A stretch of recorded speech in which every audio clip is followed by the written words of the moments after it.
आज हम देख रहे हैं, भौतिक विज्ञान में देख रहे हैं स्थिर विद्युत की देख रहे हैं हम। जिस प्रकार से हम देखते हैं कि किस प्रकार से अक्षीय स्थिति और निरक्षीय स्थिति किस प्रकार से होती है, इनके बारे में हम सामान्य देख लेते हैं। हम लोग मेंस और प्री दोनों को साथ में लेकर पढ़ रहे हैं और विज्ञान को पूरी तरह से अच्छे से समझने की कोशिश कर रहे हैं, ये ध्यान रहे। तो इस प्रकार से अक्षीय स्थिति जो होती है उसकी विद्युत क्षेत्र की तीव्रता, हम लोग पिछली कक्षा में विद्युत क्षेत्र की तीव्रता क्या होती है, ये विद्युतावेश, क्वांटीकरण, सारी छोटी छोटी परिभाषाएं हैं, हम लोग समझ चुके हैं। उसी प्रकार देखते हैं हम विद्युत क्षेत्र की अक्षीय स्थिति में किस प्रकार से हम ज्ञात करते हैं। अगर कोई विद्युत ध्रुव है ए बी, ये मान के चलो, और हम पी पॉइंट पे हम उसकी विद्युत क्षेत्र की तीव्रता ज्ञात करना चाहते हैं, तब किस प्रकार से हम ज्ञात करते हैं। ये ध्यान रहे, ए बी जो विद्युत ध्रुव है और इसमें जो आर प्लस एल है, ये दूरी है, किस प्रकार से हम ज्ञात करेंगे। तो इसमें दो आवेश हैं, एक प्लस है और एक माइनस, दोनों, ये ध्यान। तो प्लस क्यू आवेश के कारण जो विद्युत क्षेत्र की तीव्रता है वो E1 बराबर क्या होती है, 1/4 पाई क्यू बटे आर माइनस एल की पावर 2। ये रहेगा प्लस के कारण, धनावेश के कारण विद्युत क्षेत्र की तीव्रता, और ये ऋणावेश के कारण जो विद्युत क्षेत्र की तीव्रता है वो E2 रहेगा। E2 किस प्रकार से है, 1/4 pi Q R plus L whole square, ये रहेगा। तब हम क्या करेंगे, E बराबर क्या होता है, E माइनस E2 हो जाएगा। दोनों को हम क्या कर देंगे, घटा देंगे। जब घटा देंगे दोनों को तो किस प्रकार से रहेगा, देखते हैं।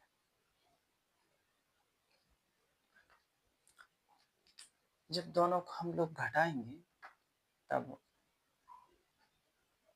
तब सीधे सीधे ये व्यंजक गुणा हो जाएगा इनके दोनों के, जैसे A square plus B square minus, अगर माइनस है तो माइनस और प्लस है तो प्लस, 2 ए बी करके रहता है, उस फार्मूले में हम दोनों कर देंगे और काट देंगे।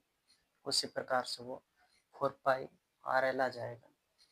ऐसा है, जब हम क्यू हम बाहर लेते हैं तब हम ये क्यू हमारे पास एक अलग से रहेगा क्यू आवेश।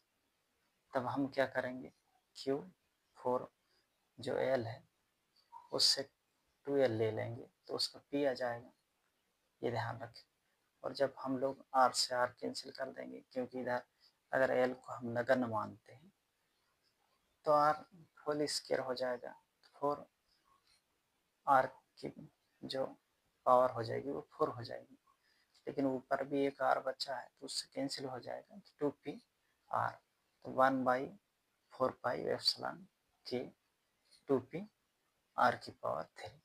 ये हम अपना अक्षीय स्थिति के कारण बनता है, ये ध्यान रखना। ये डेरिवेटिव है, ये ध्यान रखना, डेरिवेटिव किस प्रकार से निकाला जा सकता है। अगर कभी पूछा डेरिवेटिव अक्षीय स्थिति में विद्युत क्षेत्र की तीव्रता किस प्रकार से होती है, तो ये डेरिवेटिव हम एक सामान्य बेसिक होना चाहिए कि 1/4 पाई के 2PR की पावर 3, ये है अक्षीय स्थिति। इसी प्रकार से हम निरक्षीय स्थिति देखते हैं। निरक्षीय में भी वैसे ही है, जैसे अक्षीय है वैसे ही। अगर प्लस आवेश के कारण जो विद्युत क्षेत्र की तीव्रता है वो E बराबर 1/4π ε Q बटे R की पावर प्लस A की पावर। इसी प्रकार से हम अगर माइनस में देखें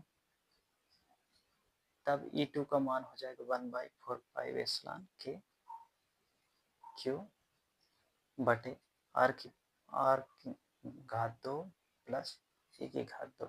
इस प्रकार से होल स्क्वायर रह जाएगा, स्क्वायर रह जाएगा इस प्रकार से। तो इसमें भी उसी प्रकार से है, ये भी हम एक विद्युत ध्रुव ले लिए, उसकी जो बीच की दूरी है वो 2a रहेगी, और हम लोग P की जो विद्युत क्षेत्र की तीव्रता है P पर ज्ञात करेंगे AP और BP पे।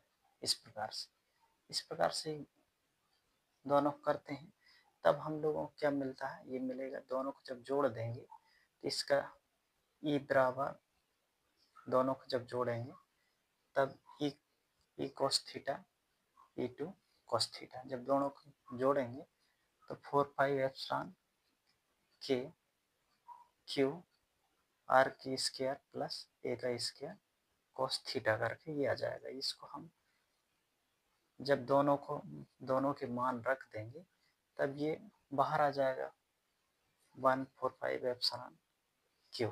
ये ध्यान रखना, जब ये ध्यान रहिए, जब बाहर आ जाएगा तब हम क्या करेंगे, जो cos थीटा है, ये cos थीटा का मान हम, जैसे ये 2Q 4πε अगर आता है तब cos थीटा R की स्क्वायर प्लस A का स्क्वायर रूट में, तब ये रहेगा। तब हम लोग क्या करेंगे, इसको सीधा सीधा cos थीटा का मान रख देंगे A बराबर √4 R की घात 2 धन 1 की घात 2। इस प्रकार से हम B, अगर यहाँ पर O लेते हैं हम लोग, O B, इस समकोण त्रिभुज ले लेते हैं, तब ये रह सकता है ऐसा। तब हम लोग क्या है, अगर हम लोग एक नगर मान लेते हैं तब R की पावर मिल जाएगी हमें। जब दोनों को हम लोग अगर इसको जोड़ते हैं तो ये 3/2 हो जाएगा, तो 1 कैंसिल हो जाएगा, 2 से 2 कैंसिल हो जाएगा, तो R3 बच जाएगा। तो 1/4πε, ध्यान रहे, P/R3 न्यूटन कूलाम करके। इस प्रकार से इसकी डेरिवेटिव रहेगी। तो ध्यान रहे, अक्षीय स्थिति और निरक्षीय स्थिति इस प्रकार से रहेंगी। उसी प्रकार से हम गॉस का नियम देखते हैं। अगर किसी बंद पृष्ठ में अगर कोई विद्युत फ्लक्स जब गुजरता है तो उसके जो अंदर उपस्थित जो आवेश होते हैं उसके किस प्रकार से गुना होता है, 1/ε के गुना होता है। ये कहता है किसी बंद पृष्ठ से गुजरने वाला संपूर्ण विद्युत फ्लक्स। देखो, किसी बंद पृष्ठ, ये बंद पृष्ठ है, इससे अगर गुजरने वाली संपूर्ण विद्युत फ्लक्स जो है बंद पृष्ठ के अंदर उपस्थित जो, और इसके जो बंद पृष्ठ है उसके उपस्थित जो आवेश है Q, उसके क्या होता है, 1/ε गुना होता है। ये ध्यान रहे। इस प्रकार से E बराबर हमको पता है कि जो E विद्युत क्षेत्र की तीव्रता किस प्रकार से रहती है, 1/4πε Q R की पावर 2। इस प्रकार क्षेत्रफल ds से गुजरने वाला विद्युत फ्लक्स जो रहेगा वो कैसा रहेगा, d phi equal to E vector E dot ds vector, इस प्रकार से रहेगा।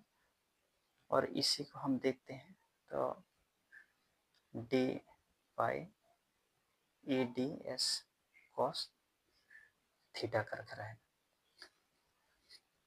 तो ध्यान रहे, ये क्षेत्रफल ds से गुजरने वाला फ्लक्स रहेगा। दूसरा है संपूर्ण पृष्ठ गुजरने वाला फ्लक्स रहेगा। तो जब ये समेशन है